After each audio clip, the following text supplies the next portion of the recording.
It is a very prestigious award. It means the world to me.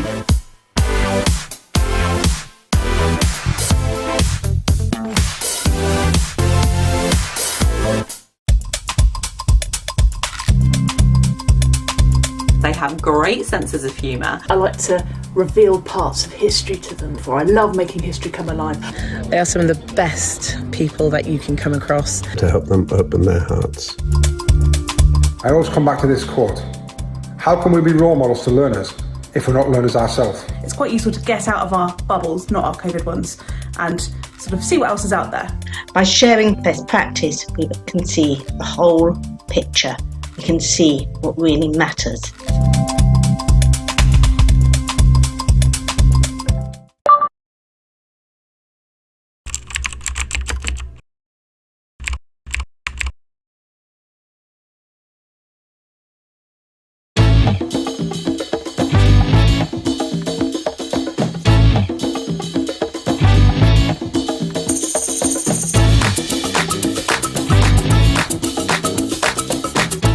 Has one of the biggest brains around. It's easy to forget how much has to happen behind the front line.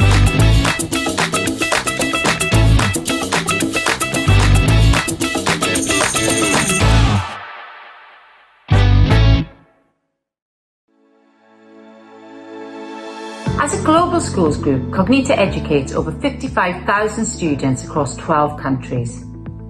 We're proud to be Wellbeing Partner at this year's Festival of Education, and we want to share the work that we're doing to prioritise children's well-being. This starts with a clear understanding of what well-being is. We looked at the evidence and created a simple Be Well Charter that everyone can use day to day. It gives a clear definition of well-being and then focuses on the specific contributors that influence it. Discover our full Be Well Charter video and other resources to use with your students and families at cognita.com. I really try to not look at myself as just a science teacher. I feel like as a teacher, it's very important to help students grow and develop outside of your lessons. A single teacher believing in you and really believing in you. One teacher doing that can have a large impact, but if you have one or two or three all telling you that and really, really believing in it, it makes you feel like you can achieve anything in the world, honestly.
Welcome to this Festival of Education keynote session, part of the annual Festival of Education, taking place online from the 16th to the 30th of June. This year's festival is free for all teachers and educationalists across education in the UK and beyond. This has only been possible thanks to the support of our incredible partners. A huge thank you to our headline partner, Pearson, our festival partners, BBC Bitesize, Cognita and Teach First, our literary festival partner, Bloomsbury Publishing, and our organising partner, Wellington College, the home of the Festival of Education. We'd also like to thank our incredible speakers, Over 200 leading educationalists and thought leaders will be providing sessions at this year's festival. On behalf of the audience and organisers, thank you. It's time to sit back and get set for our upcoming keynote session. If you wish to ask a question during this session, please head over to our Slido page to submit questions and vote for your favourites. Enjoy this Festival of Education keynote session.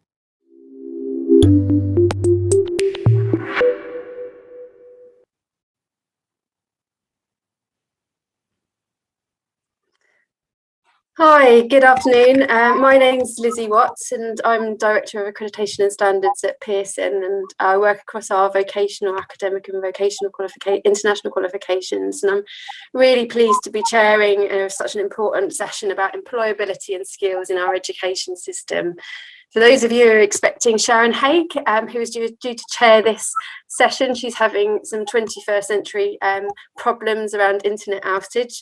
So I do hope that I can do this session some justice for you in her absence. So we're talking about employability and skills and what the future of work looks like, what job roles look like, and what they will be around for the next generations, together with a strong emphasis on the importance of developing skills, are questions that are never really off the agenda when we think about initiatives to strengthen the economy. But we can't really forget that behind all of these questions are real individuals and students with a real diversity of talent that will have to engage with life and all the challenges that life throws at them, both now and over the years to come. So today we've got a really fantastic panel of Ollie, Judith and Jamie, and we're going to explore some of the roles of the concept of employability and the development of skills that are played within schools, and how the vocational revolution might be gaining some momentum to prepare students for the future that they will be living in. Before we launch into some of the big questions though, let's introduce each of the panel members, and if you wouldn't mind saying a little bit about who you are and what your thoughts are on the progress of the vocational revolution has been to date. So Judith, let's start with you. You're on mute, I think. Of course. Hello and thank you so much. It's a great pleasure to be here. I'm talking, as you say, about a really vital issue, employability. And my role is to be head here at Milton Abbey School. We're a very unusual school. We're a co-ed boarding school in the Dorset countryside. And we rejoice in an amazing programme which has every single traditional A-level subject that you can think of, but also has a rich and diverse programme of BTECs offering great vocational options to our learners. And what that does for our learners is open up the possibilities of shining in and beyond the classroom. And just a few hundred feet from where I'm sitting right now, there will be eclairs being made, I'm sure, in the hospitality studio and kitchens, and there will be wonderful creations being made in the fashion studio. There, I know excitement over the arrival of some new lambs down on our farm, where land-based studies and equine studies are followed. There's digital creative media going on in our digital creative media rooms. Very exciting to be in a school with so many different possibilities that really reflect the diverse range of our learners. In terms of what I think about the progress of the vocational revolution, what I would say is it's been going on here in this corner of Dorset for very many years, and it's very exciting in this point, while we've been as a world experiencing this extraordinary set of challenges during the pandemic. It's very exciting to think that it's opened some people's eyes to a concept of an education which isn't just about studying, regurgitating facts, memorizing things, but doing something altogether different. And we're very excited here about keeping our eye on what employers are looking for. As we've looked at the many deficits and the issues that have surrounded our young people, I think the media has focused very closely on deficit and loss and what we haven't been able to do and what people have lost. And of course, there have been enormous social challenges for our country, and some of the disparities between opportunities have been brought keenly into focus. But as an educator I feel passionately it's really important also to focus on some of the positive experiences that we have seen come through these last months in terms of independent learning, sometimes for students for whom they wouldn't have believed they could be as independent as they've had to be, the creativity, the resilience, the adaptability, the flexibility. All of these are qualities that employers have been telling us for many years that they're looking for, and we have seen them come out in our students in all sorts of extraordinary ways. So very exciting time to be an educator, and really pleased to be here on the panel with others working in different areas of the same field. Thanks, Judith. I love the kind of focus on positivity as well, opportunities we can kind of learn from what we've been going through for the past couple of years. We'll come back to that, I'm sure, in the questions. Ollie, would you like to take the stand? Take the stand. That feels very giving evidence, because I feel nervous now. Hi Lizzie, hi Judith, Jane, good to see you. So my name is Ollie de Botton. I'm the incoming Chief Executive of the Careers and Enterprise Company. And the Careers and Enterprise Company is a national body set up to support really high quality modern careers education through training of careers leaders and various other tools and various other routes. Previously, I was the head teacher and co-founder of a school called School 21 in Stratford, East London. And I suppose these two jobs are linked in a way. So School 21 was a school that tried to have a really balanced curriculum. We call it a curriculum of the head, heart and the hand. So in other words, the academics important, the heart, the social, emotional well-being, and the hand, that idea that we are preparing for the future. We're doing hands-on learning that can get young people ready for what comes next. And also we focus quite heavily on the skill of oracy or the skill of speaking as something that employers are really after, and something that we can help teach that almost ties together that head, the academic learning, the heart and the hand. And so I'm bringing that sort of sense of the importance of a rounded education system where there is parity between all the different pathways, and there is a sense for young people that we are looking to build on their strengths, as Judith says, so that we can have a more inclusive and more inclusive and more diverse education system. Just to add on the question, Lizzie, about employability. So one of the things that I think is really important is when we think about employability is the role of employers, because they're the sort of ones who, in a way, the judges of it, almost the exam boards of skills and the exam boards of employability. So in my old job, we used to do 8 GCSEs and not 9, and in the slot of the 9th, we did a really extended work placement where young people did, in year 10 and year 12, did 2 10-week, 12-week placements over the year.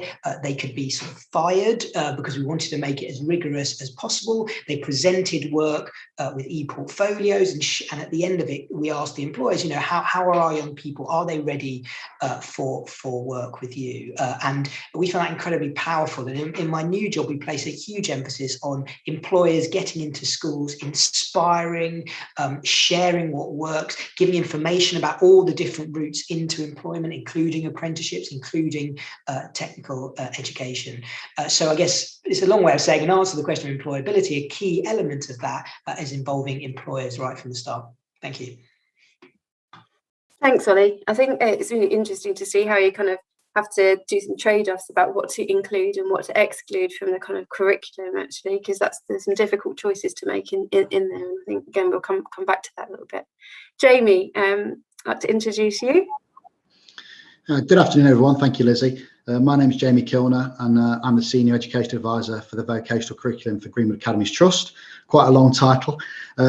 We have approximately 18,000 students across 37 academies in some of the most deprived areas of the country. So as you can imagine, we're heavily involved in vocational qualifications and recognise their importance. One of the first things I'd say is that thank you to everyone that's listening in today, for all of the teachers out there with the CAGS process and now working on their evidence. We're all in it together. It's been probably the hardest period of time in education that we all know of, but I think from that we can take some of the positivity that Judith was talking about. So from our personal perspective, we believe that vocational qualifications are a key part of a student's well-being, are a key part of a student's education, and they build in those fundamental employability skills that potentially we're going to talk about today.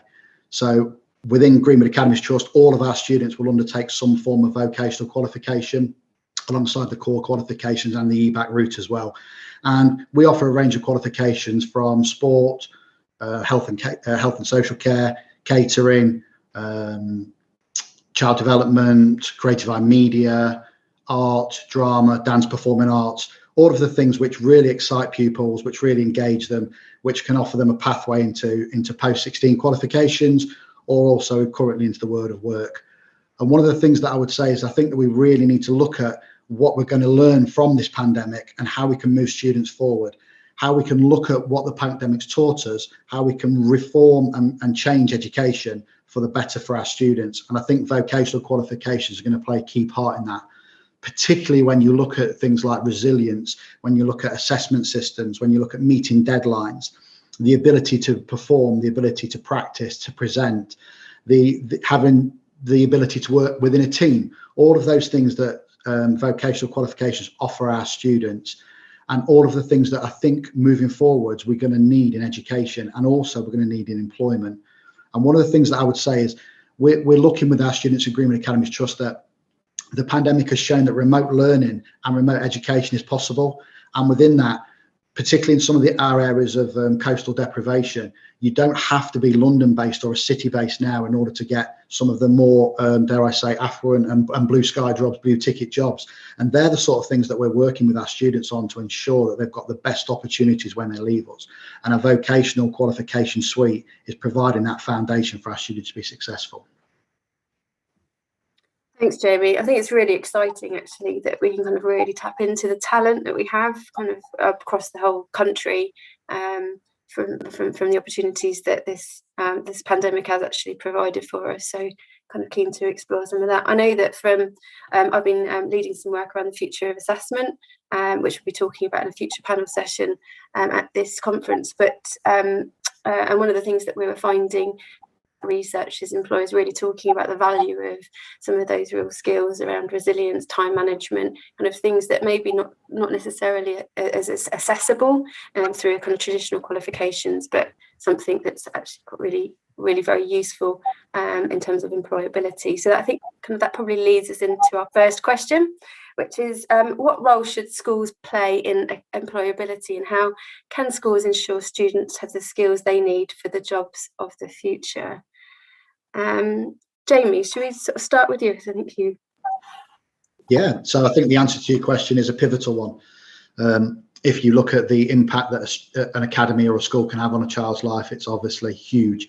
And what we've done at Greenwood Academies Trust is we've tried to provide opportunities for students from the earliest possible time within their life with us, looking at linking in with employers, linking in with specific careers, and that localized support with our employers. So, for example, all of our secondary academies have Career Mark.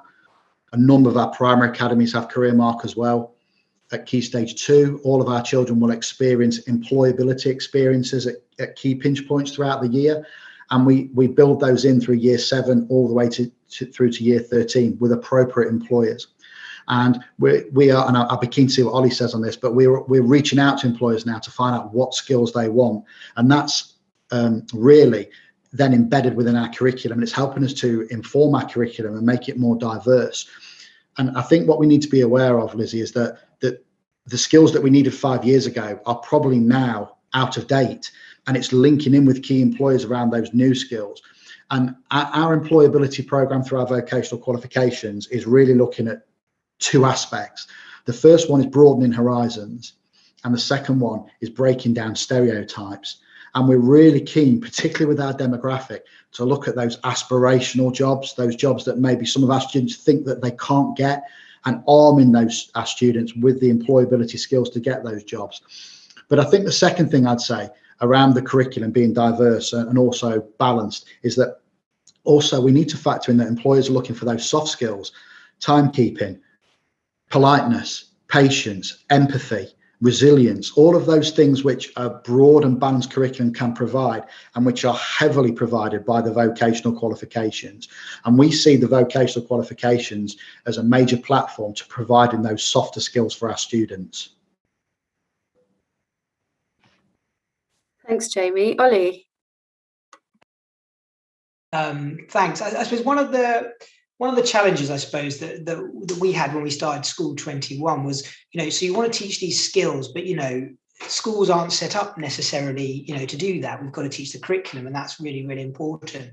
But one of the things I think is to avoid the false dichotomy. So you can get really good kind of academic outcomes alongside a very strong careers and employability program. In fact, I think they are mutually reinforcing. I saw that, when we got the work placement right, actually the young people were lifted, their confidence grew, and those soft skills build on quote unquote hard skills to get a really well educated young person. So I think what I'm seeking, and I think we all are, is it's not an either or. These are part of the whole for a well-balanced education system. I think where we can think about kind of rigor, I think, is in the employers. So one of the things that employers can do, I think, as Jamie says, is say, look, these are the skills we want, and they will know best. They'll be the ones, particularly if they're local, particularly if they're relevant, particularly if they're aspirational as well, if we're doing that. So that kind of dialogue between schools and colleges and employers seems to me very important. And what's important, I think, also is that school leaders, and I included myself previously in this,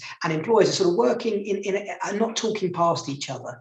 They're talking with each other to the benefit of each. So as a head, I really valued having employers in, thinking about what's going on in their world, what's important to them, and also for employers to understand about heads, the different pressures. And we see this, we're lucky enough to see this in the work that we do with schools. So I can just give you an example of Savini Property Management Group up in Bootle in Merseyside, who we work with, and they're doing huge amounts of work with schools in the area via our network to kind of share apprenticeship opportunities.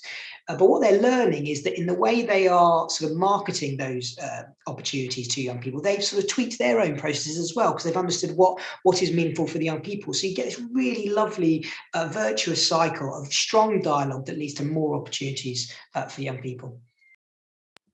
Thanks, Ollie. I think what I'm hearing is about kind of inspiring, creating them kind of platforms to inspire and make sure that students are really kind of feeling that they can access this. It's something that they can kind of hook into and want to be part of that. But I totally agree. The kind of the false dichotomy of kind of almost kind of this academia and kind of practical kind of education is just false, and it needs to. They're very complementary with each other. Judith, I'd love to bring you in on this.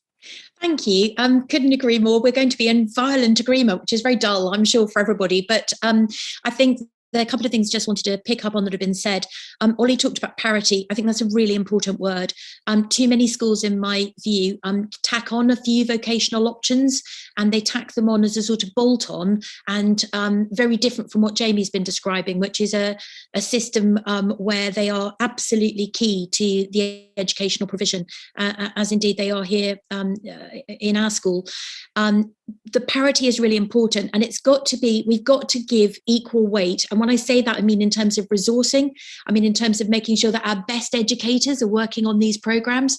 We've got to make sure that that they are marketed equally to pupils of all starting points and all previous experiences. I think we've also got to make sure that we look carefully at how, as institutions, we celebrate our successes, because there are many schools that pay a lot of lip service to vocational experience, but then when it comes time for results day, it's a couple of pupils who've got into a couple of prestigious organisations or universities who are the ones who are showcased. So we really need to look very carefully, I think, about the messages that we're sending to young people when we talk about qualifications and when we talk about these bridges to the future. Jamie, you're absolutely right that we don't know exactly what skills we're working on. And as I say, we always very interested to see any indicators out of industry for the skills that are being looked for. Really excited to see the idea of active learning coming onto those Davos lists, for example, and how very relevant that is to the vocational education that we're providing, because that capacity to learn actively rather than passively, to be engaged in your own learning, to be in the driving seat, if you like, of your own education, we think that sense of agency is a really powerful indicator of success. And I think that also picking up on that point around what exactly will life be like for our young people, I think one of the things that schools have really got to think about is the balance that they're presenting. And I think one of the things that's been lost for many young people across the pandemic period has been their co-curricular activities. We know that the kind of lives that our young people are going to live are potentially going to give them very different amounts of leisure time. And even the whole concept of whether one works at home or whether one works in an office are questions that we, 20 years ago, we wouldn't even have stopped to think about, but now are absolutely key to the debate about what future workplaces and what the future workscape looks like. So I think we've got to make sure more than ever that we're not just thinking about a set of skills that might get you a job, but it's about getting a job, about keeping a job, about enjoying a job, about doing a job well, and about them being able to be ready for the next job that doesn't even exist yet. So having that adaptability and that capacity to reinvent yourself.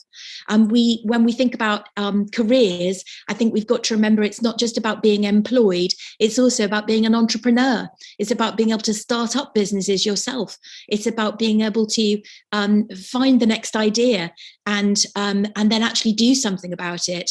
It's also about being able to be self-employed. And I think this is a really challenging area for schools. We're very good at thinking about the relationship between employers and schools, but we also have to acknowledge that a huge number of our young people, when they leave us, are going to be selling their own skills. They're going to be marketing themselves. They're not necessarily going to be part of big organizations. And that means they have to have an understanding of what it means to be self-employed and how one promotes oneself. So even though they may have a particular niche interest in an area, they also have to have an interest in or a knowledge of marketing, and they have to have an understanding of, as Jamie's already pointed out, really good communication skills, so that they can function and make sure that they get all the opportunities that are out there for them, because they're competing not just in their local network, but as has already been pointed out, globally. And I think that this has really opened up a much bigger debate than used to be the case of what job are you going to do. And it's, as I said before, it's very exciting, but I think it's also challenging. If I may, I would also just pick up on the well-being point that's been made, because I think that this is probably absolutely key to why more than ever now we need to be focusing on vocational qualifications, because the way that they are formulated and the opportunities, as Jamie has said, for people to choose things that bring them joy has a huge impact on self-belief, on self-confidence, on ambition in our young people. And all of these we know are really healthy aspects to their development. So I would say that schools have got a very important role to play in recognising that there are lots of different kinds of intelligence, and employers are looking for all those different kinds of intelligence to be well developed as children leave our schools. Lizzie, can I come back in on that? Sure, yeah. Okay, so I think Judith's made some really good points, and when we're talking about parity, I think this is absolutely key. Wouldn't it be great if we could be in a situation where we just talked about qualifications, where there was no discrepancy between GQs and vocational qualifications, and we were just talking about qualifications on the whole? And sadly, at the minute, the parity that we seem to have between vocational qualifications and the core qualifications is that now in vocational qualifications, they're going to be a terminal exam at the end of them. And I think from anything, the pandemic should have taught us that an end of 2-year assessment, where we're collecting very limited data on a student's progress over a 2-year period, apart from internal data, isn't necessarily the right way to go. So I'm really up for what Judith's just said. I think that these vocational qualifications are equally as important as the traditional qualifications. But the reality is that parity needs to be across the board. Let's just talk about the qualifications which best suit the needs of our learners in order to get them to the next stage in their lives, so they're happy, well-rounded, positive citizens. That's what we should all be pushing for. Absolutely, couldn't agree with you more. I think I'm interested to explore a couple of the sort of challenges that have come out of this, really. Firstly, around kind of parity, what's really kind of created those obstacles, and kind of how do you kind of address some of those issues, and what roles can employers and parents and teachers do to try and kind of break down some of the barriers that kind of lead to that kind of lead to parity. But also, I wouldn't mind exploring with you just kind of the notion of employability. I think there's a tendency to think that students should be work ready from the qualification that they've just done, And I think what you've been talking about has been more about lifelong readiness and being adaptable and applicable there. And I wonder, Ollie, I'm quite keen on your views on this within your roles at the moment. And work within employers, how are they really expecting work-ready individuals straight out of education, or is it about the kind of broad set of skills? Well, I wouldn't want to speak for all employers, but I think they would say, I think lots of employers, and they do invest heavily in training themselves. So what they want is someone ready, willing, relatable. That's why as School 21 we focused on oracy. We thought that was a key skill. But I think in relation, if we can link the first and the second point, the point about parity is critical, because what we're essentially saying with that is, which maybe sounds obvious, which is that some young people are animated by academic learning, but many others are animated by kind of more hands-on, more practical ways of learning. And I think that must be recognised in the system, and that there are strengths of both. And so having that as a sort of starting point, then employers are actually quite well able to say, okay, well, that's your strength, and it can be a sort of strength-based approach to employability. So the system, the education system as a whole, is very inclusive, and an employer kind of understands that. I think the employers are interesting as well, because I think you're seeing quite a lot of a real focus on apprenticeships, particularly quite a lot of employers involved in T-levels. They seem like really, really progressive, really important elements, because we're allowing for what I said before, which is that idea that young people are accessing learning and working in different ways, and the system must reflect that, and increasingly does, in my view. If I could just put in a word for, someone who's, as I look out of the window, I'm surrounded by greenery. We're in the middle of beautiful Dorset countryside. A couple of points. One would be around vocational provision, and the movement towards T-level, I think, has been quite challenging for rural areas. Because of the heavy dependence on the requirement for very employment-specific work experience, which is fine if you're in the middle of a city, but can be really challenging for young people, especially where there are transportation issues in the countryside. And I think the other big thing is, it's already been touched on today, that remote learning has shown us that you can learn anywhere in the world and you can tap into anything, but you can only do that if you've got reliable, consistent internet. And there are still too many areas of this country that do not have appropriate provision, which enables young people of all backgrounds, and whether they're rural or whether they're urban, to access the same opportunities. And I think that is something that as a country, I know we're putting significant resources behind, but I think we've still got a lot of work to do to get rid of some of those inequalities. Thank you. Just reading through some of the kind of comments that have been coming in. There's kind of hear a lot about parents being kind of more interested in vocational routes now, presumably from seeing kind of having much more exposure through from the pandemic. Is there more that schools can do to kind of promote kind of what choice is there? And I think that brings us quite nicely onto the second question, is, are schools making the most of vocational options, and what are the real local challenges developing employability skills and encounters? Jamie, shall I come to you? Yeah, so we offer a wide range of vocational qualifications as options, and we try and tailor the options to meet the needs of the students, but also to meet the needs of the locality. And just to echo something that Judith just said, I live in Skegness, which is surrounded 180 degrees by water, with a heavy base for tourism employment. One of the things, again, that the pandemic has shown is that our infrastructure, our community, is going to be heavily affected by the pandemic, which will have a negative effect on our students. So we're taking those factors into account when we're looking at vocational qualifications. I think the options process is really key, and I think it's important to give students a really wide-ranging Key Stage 3 experience, so they're really in a position to make the choices that they want to make for their options.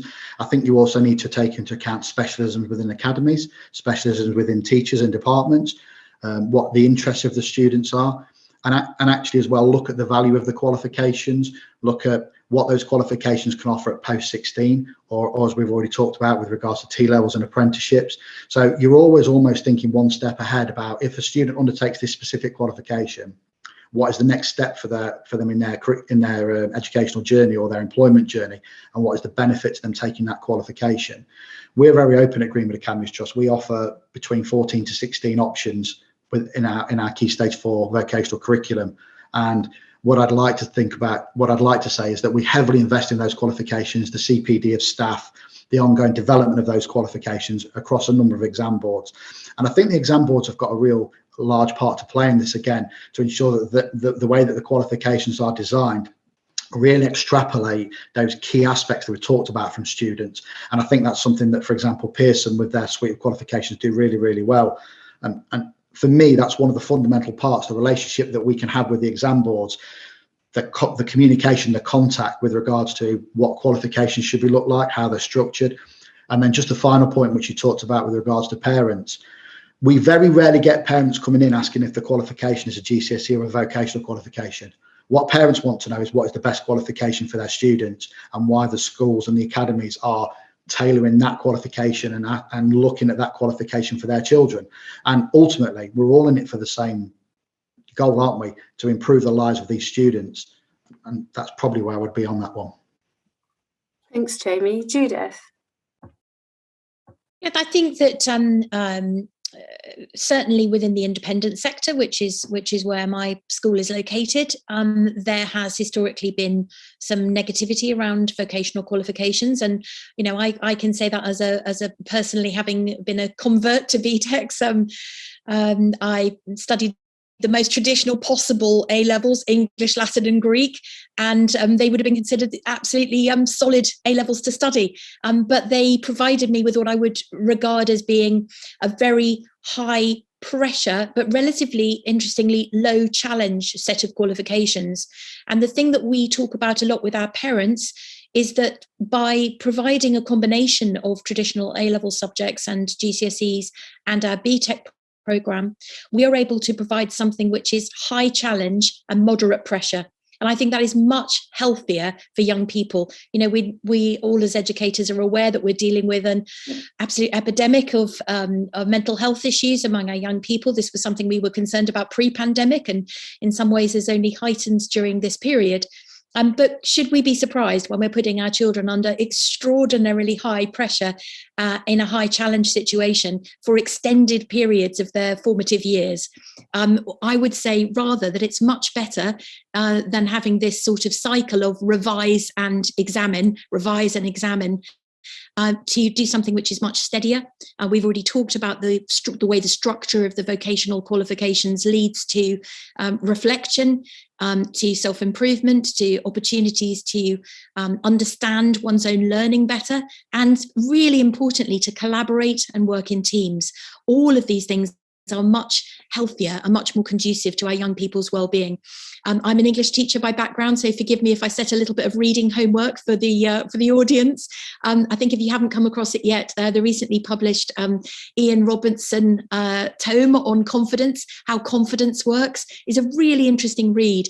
And if you've come to this particular session because your interest lies in thinking about taking your school into the world of vocational study, I would say looking at that and looking at how confidence is best developed is a really good way of understanding why the vocational qualifications that those of us schools who are already offering them work so well. And I would also say that as schools, we really want to be open to share this best practice.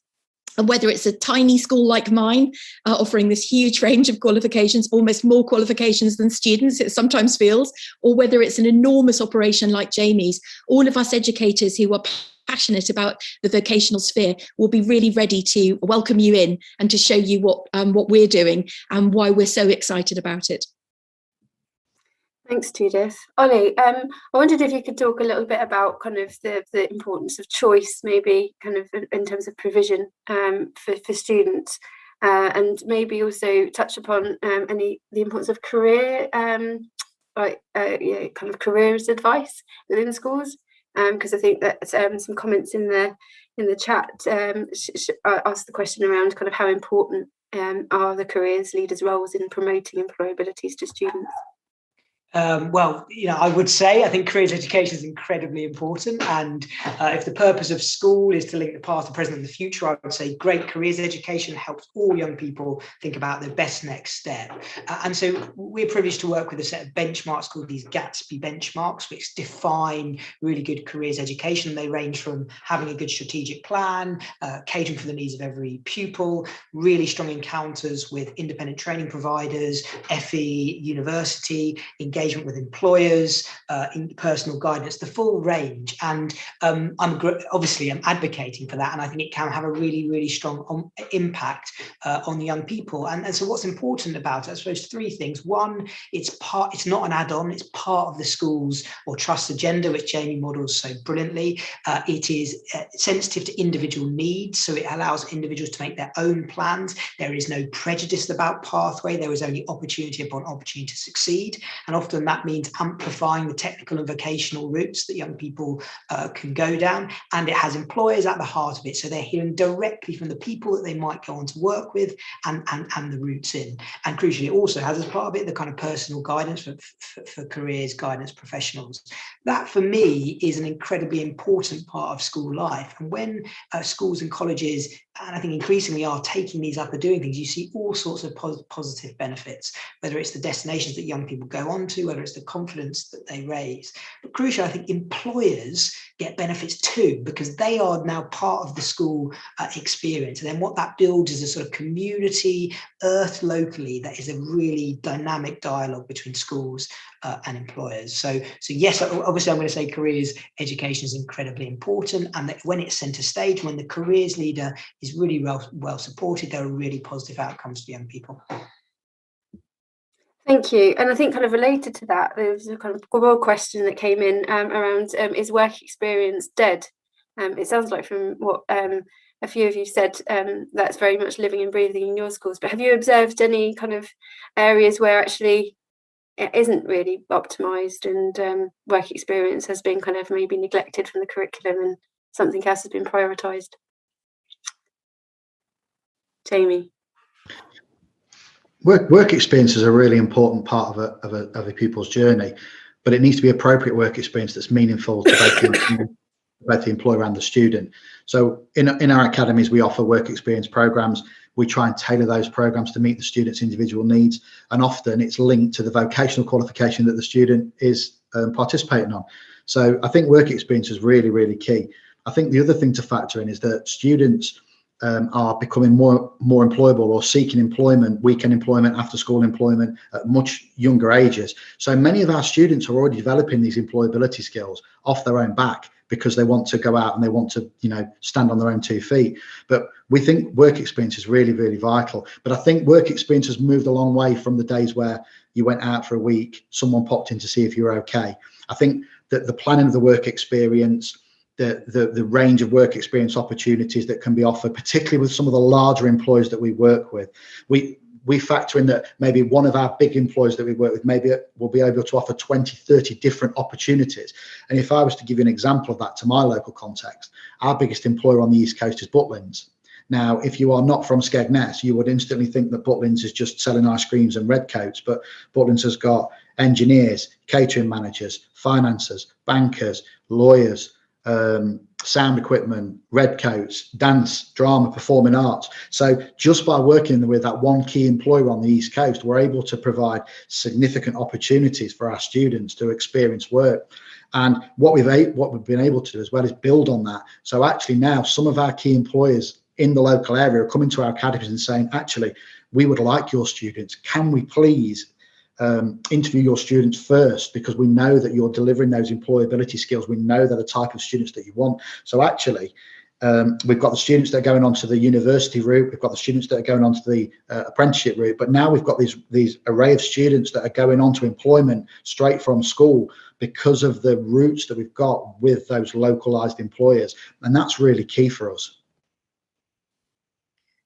Thanks, Jamie. Judith, would you like to come in? Yeah, absolutely. Thank you. And I would just say that I think that work experience is, of course, absolutely vital. But I think work experiences, if you'll just bear with me for a moment, are also really important. By which I mean getting young people involved in the processes that they're going to face when they get to work. So, for example, in most schools, there's a lot of committee work, there's a lot of governance, there are a lot of opportunities to get involved in things that make a difference. And I think one of the projects that we're involved in here is increasingly involving our students on governance committees, for example. So if we have an education committee, why on earth over the years I asked myself as a head, if I had so many education committees with absolutely no students present? Not only can our students get involved in ways that are useful to us in terms of developing our processes and improving our organisation, but what a thing to be able to put in your CV if you're interested in going to work in real estate. And you're able to write down that you've been involved in a property committee, or that you've been involved in helping to plan a refurbishment within your school. So I think we've got to, as schools, look at not just the opportunities outside of our schools, but the tremendous opportunities inside of our schools. So that if you're, I've got a young person at the moment really interested in journalism who's going to be working alongside our marketing team to work on a particular project that will end up with a product that person can slap down on a table. Last year we had a TV advert made for the school earlier this year. Sorry, this year's been going on for a long time. Earlier this year, and the music that was done for that commercial was a BTEC project, a commission for one of our students. So I think getting our students involved within our schools as well as outside of them is really important. Since we've been in such violent agreement throughout on everything, I would just say one thing, which is I do slightly object to the concept of the careers leader. If we are talking about a careers leader, and I'm sure we're not within the context of this conversation, who is slightly out on a limb. And I think in too many schools, the careers leader is banging a lonely drum, if you like, coming in, talking to people about things, and everyone else in the school thinks it's the careers leader's job to think about careers, work, employability, relationships with employers. And I would say that just as we had a revolution some decades ago now, where we said every teacher was a literacy teacher, for example, and that we all needed to be thinking about this all the time. Several times Ollie's talked about the importance of oracy, and gosh, I couldn't agree more. Those communication skills are absolutely vital. And it doesn't work if it's just the English department that's working on communication, and it doesn't work if it's just the careers leader who's working on careers. Because I would say to you that the most important things that happen around employability in young people's lives are not talks about careers, and they're not necessarily the work experience period. They are that teacher who takes the time to pull a child aside after the lesson and just say, we need to have a word. We need to have a word about your attitude in that lesson. We need to talk about the way that you conveyed your view. And if you're going to express yourself like that, you're going to have problems in the workplace. So I think sometimes having those conversations and taking the time to do that, are quite old-fashioned school teaching, if you like, not high-tech. It doesn't involve any kind of expensive programs that need to be done. It's the kind of thing that dedicated teachers are doing right now as we're speaking all over the country. And I would say that that is one of the key foundational aspects of the employability of the young people that we're all working with. Thanks, Judith. Ollie, do you have anything else to add? Well, I just add, I suppose, in the original question of work experience, I think it is, you really never know what's going to stick with a young person. I mean, mothers will say, so it's not just a one-off moment. It's got to be part of continual contact with employers, providers, lots of different options for young people. Because, as Judith says, it's not just one person's job. You are, as a teacher, you're permeating your classroom with your aspirations and your expectations, and all of that can be an enabler for an inclusive sense of what comes next for young people. And so careers leaders, Judith is right, they don't want to sort of fight the lonely fight, but when they are engaged in the staff body's conversation about outcomes for young people, then it is really effective. Thank you. I'm really pleased to be hearing things like kind of inspiring students, kind of engaging them very early on, a breadth of kind of exposure and experience to kind of different opportunities that are there, and actually the importance of integrating within the school system as opposed to kind of things being kind of broadly separate. I think it brings me on to kind of my next question, and probably close to the final one really. But given where we have been in the pandemic and what we might be facing in a post-pandemic environment, how can employability be championed by school leaders and embedded across the curriculum? Who wants to take that first? I see a smile on Jamie's face. Oh, I'll go first if you want then. Okay. I thought Ollie might come in on this one first, to be fair, but I'll start. I just came off mute, but I didn't think you were coming in, Jamie. I didn't. I'll go back on mute, Ollie. Let you go. Oh no, okay. I'm sorry, Jamie. Well, look, I think what's interesting, and Jamie alluded to this at the beginning. So we've now had 2 summers where the sort of exam machine hasn't worked as it once did. And I remember I was still ahead of the first summer, and there was a real interest in the destinations. I mean, this was anyway, but the kind of where young people went to post 16 almost became the currency of the outcome. And what would be fantastic is if that continues. And I know that many organizations do that and schools do that absolutely fantastic. So we see it as our role in education to think very, very carefully about onward destination and increasingly keep in contact with those young people to see, is that the right destination for you as well? So we can feed that back into the programs. I suppose that the other thing that is worth noting is that there are really good routes out there which are leading to employment. So really high quality apprenticeships, vocational qualifications, technical qualifications that sort of get young people a little bit closer to the labour market than they would do with other qualifications. And I think part of our job collectively is to invest in those qualifications as we're doing, but also invest in understanding their quality and sharing those with young people. And I think that does make a difference because it goes back right to where we started, which is there can be no prejudice about pathway, there can only be parity. And that's a really important message for all of us in education, whether it's the English teacher or the primary teacher, to think there are fantastic pathways for young people and we must support them going into one that meet their needs, their aspirations and the way they like to learn best. Thanks, Ollie. Jamie, do you want to come in next? Yeah, so I think Ollie used a really poignant phrase there, currency of outcome. And I think from Greenwood Academy Trust point of view, what we're looking to do with employability is get our students with a foot into the door for the next pathway, post 16 and post 18.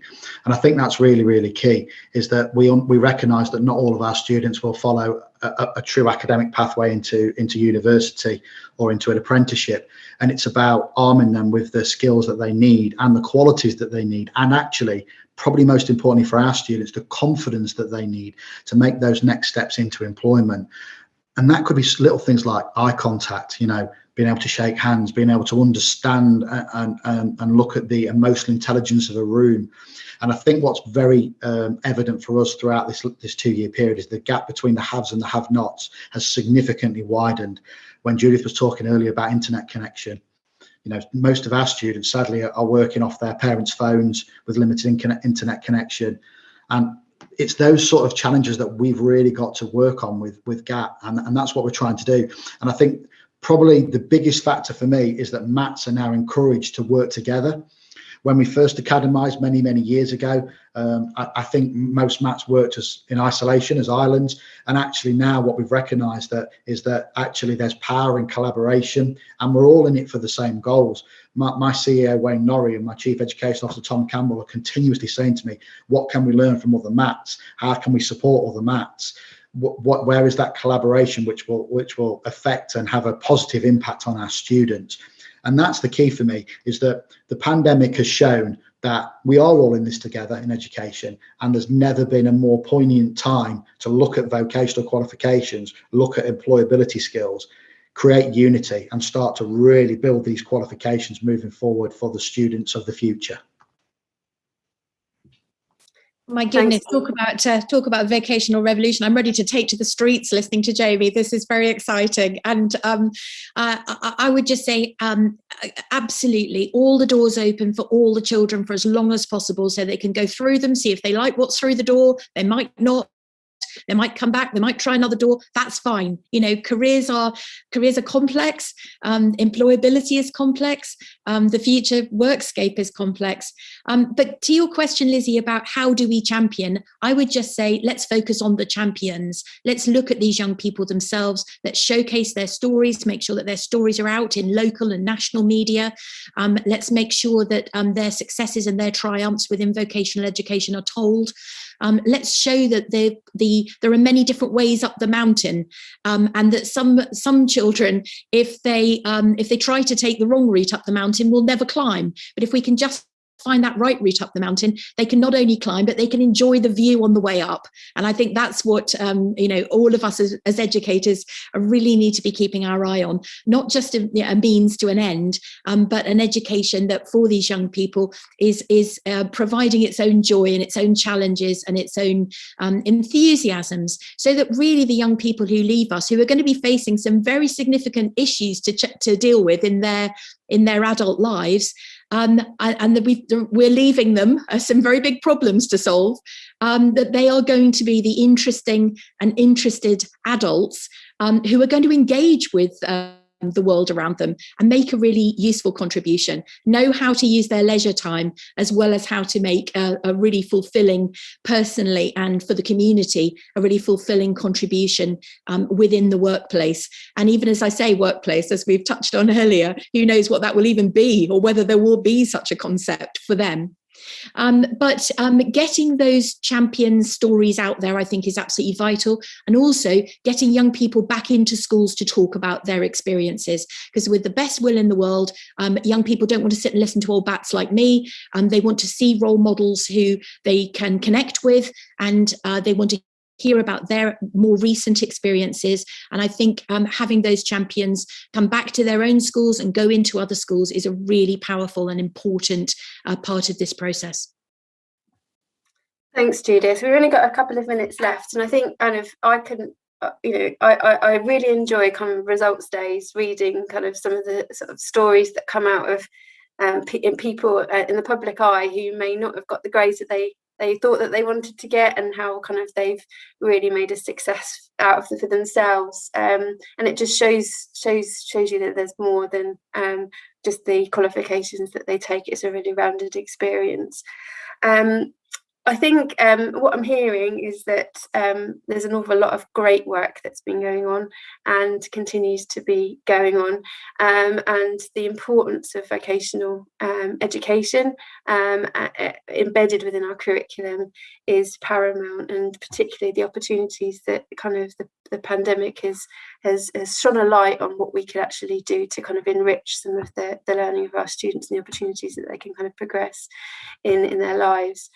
Kind of looking kind of ahead, we've got some sort of thank yous to some teachers and teaching award ceremonies coming up. So I'm sure kind of we can kind of take a bit of a look out for where we can really recognise some of the kind of really valuable contributions that teachers are making in this space. So if the nominations haven't closed, please do kind of make sure that you're nominating. And I know that we've got a BTEC award ceremony on the 7th of July as well, really again recognising some of the talent there. And I've been able to witness some of the amazing performances that students kind of really bring as part of their qualifications experience. So please see that live stream on kind of YouTube there. And I think that probably just leaves me to say a big thank you to our panel members for making such a valuable contribution to the discussions today and having patience with me stepping in at the last minute to try and chair this session. And thank you everyone for watching. Take care. Thanks everyone.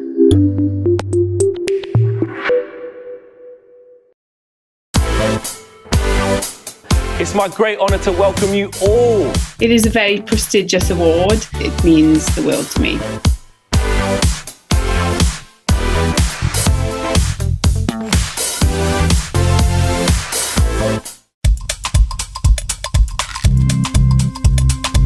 They have great senses of humour. I like to reveal parts of history to them, for I love making history come alive. They are some of the best people that you can come across. To help them open their hearts. I always come back to this quote. How can we be role models to learners if we're not learners ourselves? It's quite useful to get out of our bubbles, not our COVID ones, and sort of see what else is out there. By sharing best practice, we can see the whole picture. We can see what really matters.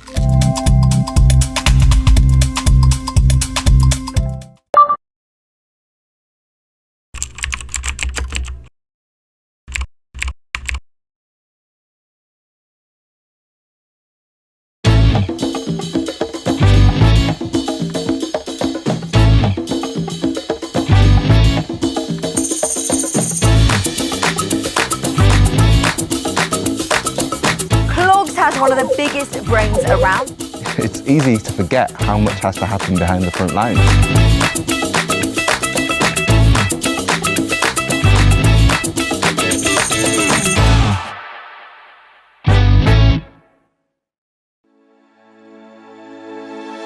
As a global schools group, Cognita educates over 55,000 students across 12 countries. We're proud to be Wellbeing Partner at this year's Festival of Education, and we want to share the work that we're doing to prioritise children's wellbeing. This starts with a clear understanding of what wellbeing is. We looked at the evidence and created a simple Be Well charter that everyone can use day to day. It gives a clear definition of wellbeing and then focuses on the specific contributors that influence it. Discover our full Be Well Charter video and other resources to use with your students and families at cognita.com. I really try to not look at myself as just a science teacher. I feel like as a teacher, it's very important to help students grow and develop outside of your lessons. A single teacher believing in you and really believing in you. One teacher doing that can have a large impact, but if you have one or two or three all telling you that and really, really believing in it, it makes you feel like you can achieve anything in the world, honestly.